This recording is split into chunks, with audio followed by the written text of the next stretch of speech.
Hi hello welcome to post 360. నేను మీ Murali Rapalli. YSRCP fire brand.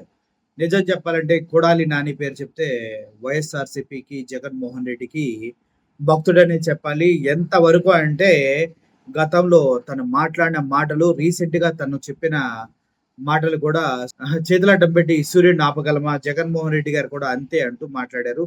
అటువంటి ఫైర్ బ్రాండ్ అయినటువంటి కొడాలి నాని గారికి గుండెపోటుతో బాధపడుతూ ఉన్నట్లు ఆయన్ని హైదరాబాదు తరలించి హైదరాబాద్‌లో ఏఐజీ హాస్పిటల్‌లో జాయిన్ చేసినట్టుగా వార్తలు వస్తూ ఉన్నాయి.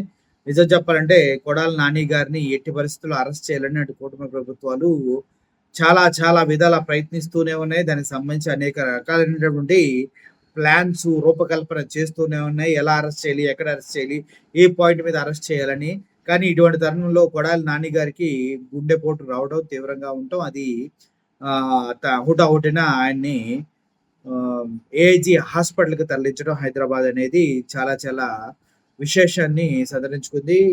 కొడాలి నాని గారు ఎటువంటి ప్రాబ్లమ్ లేకుండా హ్యాపీగా ఆయన మళ్ళీ తిరిగి రావాలని, ఈ గుండెపోటుకు సంబంధించినటువంటి చికిత్స ఆయనకి అతి త్వరగా అందాలని మనసారా కోరుకుంటున్నాం. మొత్తానికి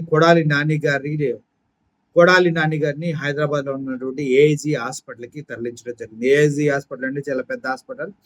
పరిస్థితి తీవ్రత ఏంటి అనేది ఇప్పటివరకు మనకి క్లియర్‌గా తెలియలేదు. కేవలం గుండెపోటు వచ్చి జాయిన్ అయ్యారన్న విషయం మాత్రమే తెలుస్తూ ఉంది.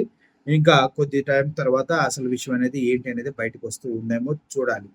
క్షేమంగా కొడాలి నాని గారు ఉండాలని మనసారా కోరుకుంటూ సెలవు తీసుకున్నాను. Thank you for watching this video. Murali signing off. Thank you so much.